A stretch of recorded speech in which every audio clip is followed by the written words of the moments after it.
Alô pessoal, professor Born. Vamos então para a nossa aula 13 da Ásia 2, ou seja, a Ásia do Extremo Oriente, turma do semi-extensivo da Geografia B. Na Geografia Política, então, quando se fala de Ásia 2, fala-se então sobre os países de Japão, Coreia, China, Mongólia, são os países então do extremo do continente asiático. Essa imagem ela é bastante representativa quando mostra então a China sendo partilhada como se fosse uma pizza por países como a Inglaterra, como a Alemanha, a Rússia, a Itália, Japão, transformando não somente a China, mas a Índia, o Paquistão, a Indochina em áreas de colônia. A miséria que esses países vivem hoje são produto, um resultado da época da colonização e exploração desses países por parte, então, de países europeus. Quando falamos, então, de Extremo Oriente, temos aqui o continente asiático, e aqui nós, então, temos Japão, Coreia do Sul, Coreia do Norte, China, Mongólia, região da Indochina, também Indonésia. São, então, os países considerados como Extremo Oriente. Algumas expressões aparecem, porventura, em jornais como os fritters, que são jovens japoneses que não conseguem emprego fixo, apenas trabalhos temporários, devido à recessão que a China vem sofrendo há bastante tempo, e são motivo de preconceito e contribui para que esses jovens sofram ainda mais com a intensa depressão que existe como doença da juventude na China. Jovens entre 15 e 34 anos. A China é um dos países que mais investe em robótica, que substitui a mão humana, daí então essa complexa situação dos fritters. Koroshi são mortes por sobrecarga de trabalho bastante evidentes no Japão. Plano Colombo foi um plano de auxílio econômico que foi implantado em 51 pelos Estados Unidos, num modelo parecido com o Plano Marshall, que injetou durante o governo Truman 132 bilhões de dólares na Europa. Claro que o valor foi muito menor quando se investiu nos países do Extremo Oriente, entre eles Japão, mas também tem os países que são os considerados tigres asiáticos, que receberam volumes financeiros para industrializar esses países. O Plano Colombo, da década de 50, ele tem esse nome porque aqui nós temos a Índia e aqui existe então o Sri Lanka, esse país aqui. Sri Lanka tem a capital então Colombo, por isso o Plano Colombo foi aqui que foi idealizado o plano de auxílio ao Japão, por exemplo, pós Segunda Guerra Mundial, pós as bombas de Hiroshima e Nagasaki. O investimento feito pelos Estados Unidos aqui no Japão também servia para, além de aparelhar o Japão com industrialização e modernização, impedir a expansão, então, do mundo soviético.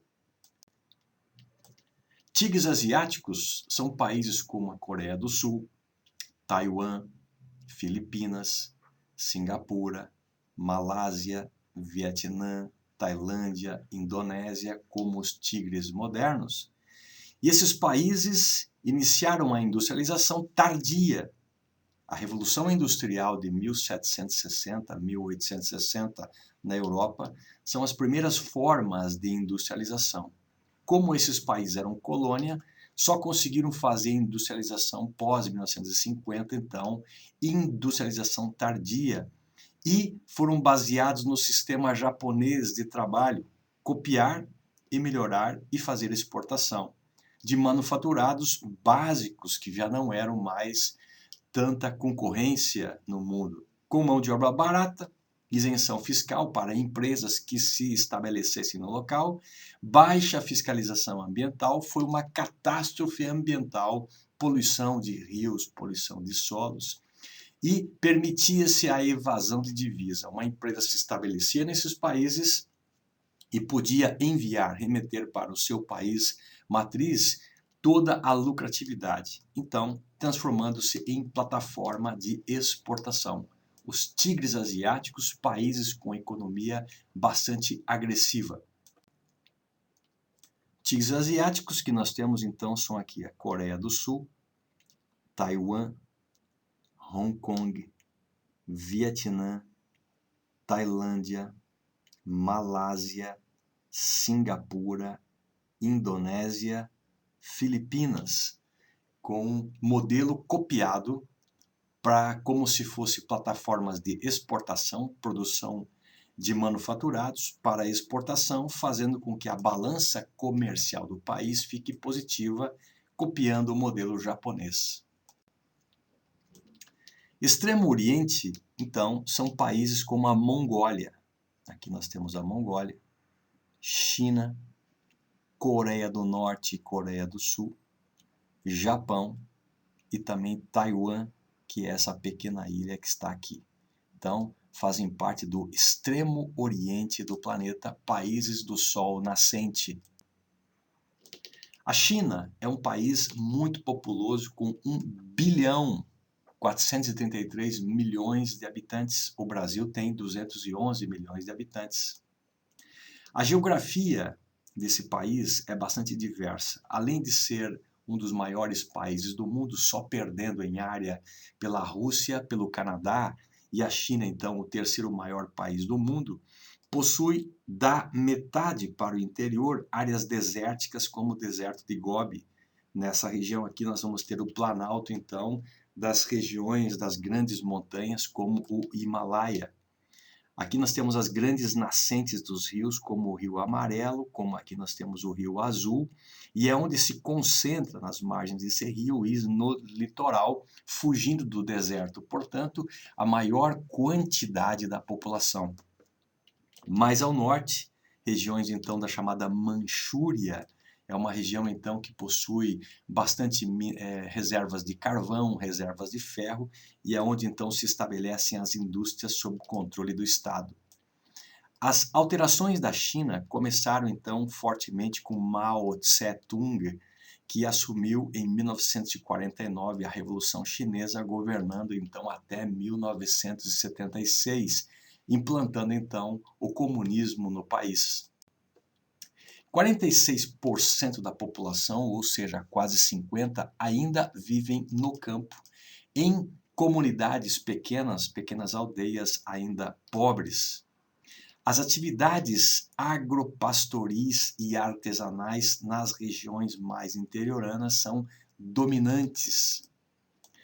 Estabeleceu-se as chamadas comunas populares. O que são as comunas populares? Unidades de produção autônoma, rural, com até 100 mil pessoas. Cada uma dessas unidades estava voltada para o abastecimento do país. A ideia era que se produzisse para o país, formadas durante o grande salto adiante de 58 a 1960 por Mao Tse-tung, que foi o primeiro presidente da China de 54 a 59. Unidades autônomas que deveriam suprir as necessidades internas da China, tanto de educação, de planejamento, de indústria, de alimentação. O objetivo das comunas populares era alcançar o desenvolvimento semelhante ao Reino Unido num prazo de 10 anos. O problema foi que todas as atividades econômicas e sociais seriam desenvolvidas nessas comunas, buscando autossuficiência em agricultura, educação, planejamento, produção industrial, mas com baixa industrialização. Não houve modernização, baixa mecanização, baixo investimento por parte do governo, não conseguiu atender às necessidades do país, gerando uma grande crise.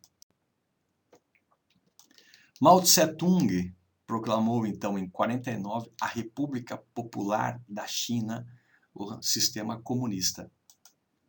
Desenvolveu potência bélica e nuclear antes de investir na industrialização, ciência e no comércio. Transformou-se numa grande potência nuclear, então, promoveu a revolução cultural que buscou reduzir a taxa de natalidade do país com a política do filho único. A abertura lenta para o capitalismo ficou conhecida como socialismo de mercado. Toda atividade econômica é gerenciada pelo Estado, com exceção das zonas econômicas especiais, que ficam nas regiões litorâneas. Zonas econômicas especiais, como cidades como Beijing, ou então Pequim, Cantão, Nanquim, Xangai, Chong e Qing. Forte crescimento econômico e investimento internacional. Essas regiões atraíram, então, investimentos internacionais, mas para uma empresa se estabelecer no país, ela precisa se associar a uma empresa chinesa e o governo tem o controle dos crescimentos econômicos. Com a época do Covid, muitas empresas fecharam por causa da doença, as cidades foram então bloqueadas e isso causou um fenômeno interessante visualizável via satélite, que foi a redução gigantesca da poluição. A China fez um crescimento a qualquer preço. Nós temos aqui a atmosfera da China, as pessoas precisam usar constantemente máquinas, devido então à força principal do país, movida pelo carvão, o carvão mineral, que é uma dos países que tem a maior taxa de poluição atmosférica do planeta. As cidades, então, estão reduzindo sua poluição, buscando, então, se transformar em cidades verdes e também utilizar muito a energia solar, substituindo a energia do carvão. Crianças indo para a escola, todos eles, então, buscando proteger-se da intensa fumaça. As regiões econômicas da China, elas são diversas. Por exemplo, no litoral nós temos as zonas econômicas especiais, que acontece então a produção para a exportação. Logo após, nós temos então a produção de industrialização para o mercado interno chinês. Mas no interior existem então as zonas de agricultura moderna para exportação e também para suporte interno do país. E as áreas mais interioranas, então, são as áreas periféricas de agricultura extremamente arcaica e grande pobreza. O norte do país existe então aqui as indústrias controladas pelo Estado e também grandes reservas de carvão e grande reserva então de ferro para a industrialização do país. Em 2001 aconteceu uma denominação feita por Jim O'Neill, esse grande economista, que foi contratado pelos maiores bancos do mundo para então perceber e identificar quais países para os próximos 40 anos seriam então os países de maior investimento e crescimento internacional. Jim O'Neill conseguiu reparar que o Brasil, a Índia, a China, a Rússia e a África do Sul seriam os chamados países emergentes. Esses países têm 25% das terras emersas e 40% da população mundial. Esses países, unindo-se, conseguiriam passar a economia dos maiores países ricos do momento, e isso fez com que houvesse, então, mobilização por parte dos países ricos clássicos para que, então, pudessem inverter essas previsões econômicas. Temos, então, aqui os países dos BRICS, chamados, então, de Brasil, Rússia, Índia, China e África do Sul. Os BRICS, em 2050, eles prometem um crescimento muito maior do que, então, os países do G6, que são os países ricos. Então, temos aqui em pretinho os países, então, dos BRICS e em verdinho os países do G6. Percebe que em 2025 a previsão é que os países dos BRICS eles então tenham um crescimento quase mais da metade dos países então do G6, mas o PIB da China, por exemplo, em 2050, será então muito superior ao PIB então dos Estados Unidos. As maiores economias em 2050 seriam a China, Estados Unidos, a Índia, Japão, Brasil. Então, os países do PIGS, do BRICS, são os países de grande promessa internacional. Criou-se um banco BRICS. O banco do BRICS seria para fazer investimentos de crescimento nos participantes. Mas alterações econômicas agravadas então pelo Covid fazem com que as previsões possam ser prorrogadas. Os países do BRICS tinham um projeto de construir aqui, desde a China, a Rússia, conectando a Índia, a África do Sul ao Brasil, os países do BRICS, uma área de comunicação com um cabo de fibra ótica de 34 mil quilômetros, com 12 terabytes, para poder então fazer a comunicação independente de satélites, para que não houvesse então as escutas que estavam sendo feitas então com acusação por parte do governo de Washington. O Brasil estava construindo um cabo Brasil-Europa dessa magnitude aqui assim, investimento de 250 milhões de dólares, com quase 6 mil quilômetros de extensão, ligando então São Paulo e Fortaleza até então a cidade portuguesa de Sines. Nessa órbita aqui assim, nós então tínhamos a conexão com Sines, novamente então ficando independente da comunicação americana. Aqui nós temos então o cabeamento que estava sendo construído de 10 terabytes.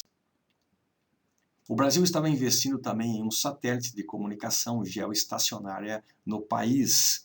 Esse sistema de comunicação estava sendo construído pela Thales Alenia Space, então uma empresa franco-italiana, supervisionada pela Visiona com parceria entre a Embraer e a Telebrás.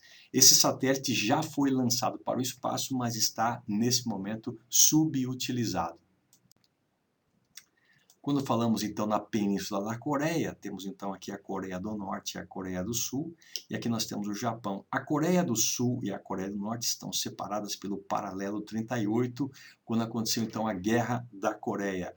O Japão, desde 1910, havia invadido as penínsulas coreanas, e após a Segunda Guerra Mundial, o Japão perde o combate, e aí então as Coreias elas então ficam independentes do Japão, mas a invasão dos Estados Unidos nessa região, tomando então a Coreia do Sul, faz com que essas regiões permaneçam em conflito até hoje em dia.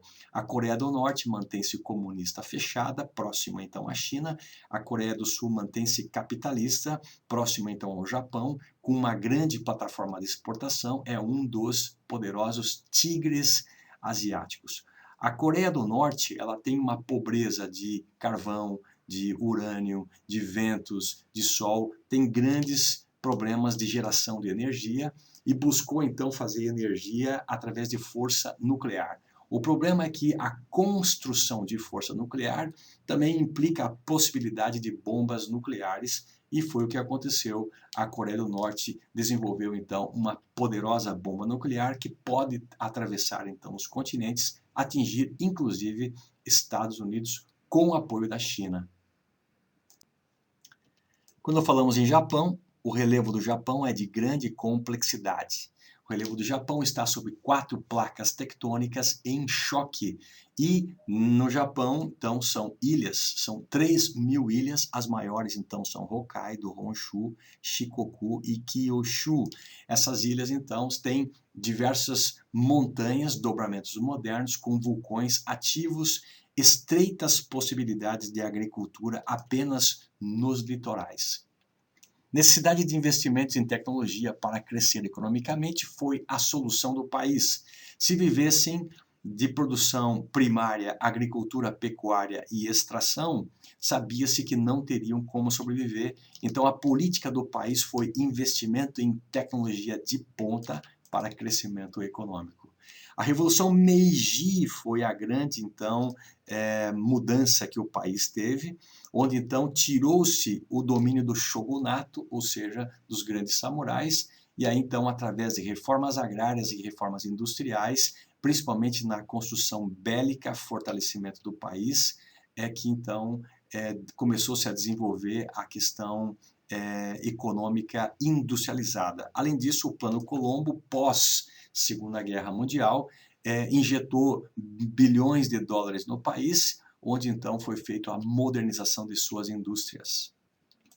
O estímulo à imigração durante a dinastia Meiji, durante a Revolução Meiji, para que então a população saísse do Japão, procurasse outros países, assim haveria um alívio demográfico.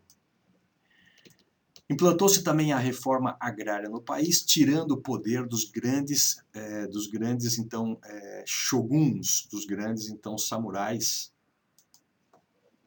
Fundos para atividades industriais, ocupando pequenos espaços e gerando milhares de empregos, com produtos para exportação com superávites nas exportações. Ou seja, a produção de indústria ela seria muito mais rentável e geraria muito mais emprego frente ao mundo rural.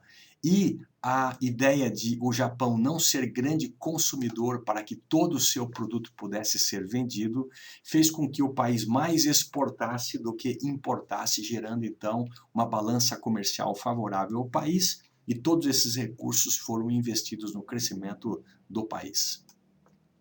O governo assegurou privilégios e vantagens industriais para monopólios privados, grandes empresas privadas chamadas de zaibatsus. Forte competitividade com a China gera desemprego e recessão no Japão atualmente. A China consegue produzir muito mais barato do que o Japão, conquistando mercados internacionais. O Japão investe em poderosa tecnologia de robotização, gerando então desemprego no seu próprio país e crise interna. Quando falamos em Taiwan, Taiwan então é essa pequena ilha que fica em frente à China, é uma ilha independente e considerada como insurgente pela China, que não admite a sua independência. Em 1949, Mao Tse-tung implantou o comunismo na China. E o Marechal Chiang Kai-shek, que lutava contra o comunismo, contra o Mao Tse, foi então derrotado e se refugiou na ilha de Taiwan, levando então para cá todo um processo industrial capitalista. A China não reconhece a independência de Taiwan e existe uma constante tensão nessa região. Quando falamos em Ásia Monsônica é toda essa região aqui da China, da Índia, do Nepal, do Butão, de Taiwan, todas essas regiões, né, Taiwan, todas essas regiões sofrem com a questão de Ásia Monsônica. Temos aqui no meio a linha do Equador, temos aqui o Trópico de Câncer e temos aqui o Trópico de Capricórnio. Quando o Sol nasce na região do Trópico de Capricórnio, é verão no hemisfério sul. Quando o Sol nasce na região do Trópico de Câncer, é verão no hemisfério norte. Essa alternância de Sol faz com que aconteça aqui estações climáticas características. Quando é verão no hemisfério norte, existe uma grande atração de chuvas. O sol, o verão, atrai chuvas nessa região. E quando acontece a atração de chuvas, grandes montanhas que existem então aqui, a Cordilheira do Himalaia, entre Índia, entre Nepal, entre Butão, entre Myanmar, Tailândia e a China, faz com que haja uma retenção de nuvens. As nuvens que se deslocam para o mar não conseguem atravessar essa região. Aqui atrás, na China, será um grande deserto, o deserto de Gobi, e nessa região existem chuvas intensas nessa área, provocando então grandes alagamentos, grandes desbarrancamentos, e a Índia é um país que utiliza então seu território para fazer grandes áreas agrícolas no modelo então europeu de exportação de matéria-prima de baixo valor agregado Isso faz com que as grandes chuvas que existem nessa região acabem impactando na agricultura. A Índia é um dos países da Ásia Monsônica que tem uma população muito numerosa de mais de 1.366 bilhões de habitantes. Esse país investiu muito em tecnologia e também no sistema de atração de empresas internacionais para geração de empregos. Baixos salários e benefícios fiscais fazem com que seja muito vantajoso para empresas se estabelecerem na Índia, que também existe muitas denúncias de trabalhos escravos nessa região. Esse país possui 2.000 castas sociais, as castas mais elevadas. A casta mais baixa de todas é, então, a casta dos chamados intocáveis. E essa realidade está hoje em dia, então, mudando, quando esses intocáveis começaram a atender os grupos turísticos, criando hotelarias muito baratas em relação aos demais hotéis. E como a população internacional não se liga nas questões de castas sociais, essa menor casta social, ela então está conseguindo crescimento econômico estupendo, atendendo de forma turística os estrangeiros que vêm para o país, gerando emprego para outros intocáveis e aumentando então o poder financeiro dessa casta até então bastante renegada. Temos então aqui Myanmar, Tailândia, Vietnã, Laos, Camboja, que fazem parte então da península da Indochina. Vietnã sofreu então a Guerra do Vietnã. Atualmente ele é um país que é de cunho socialista, mas também atraiu as empresas no modelo então de tigres asiáticos, copiando então o modelo japonês, tendo crescimento econômico e também geração de muito emprego.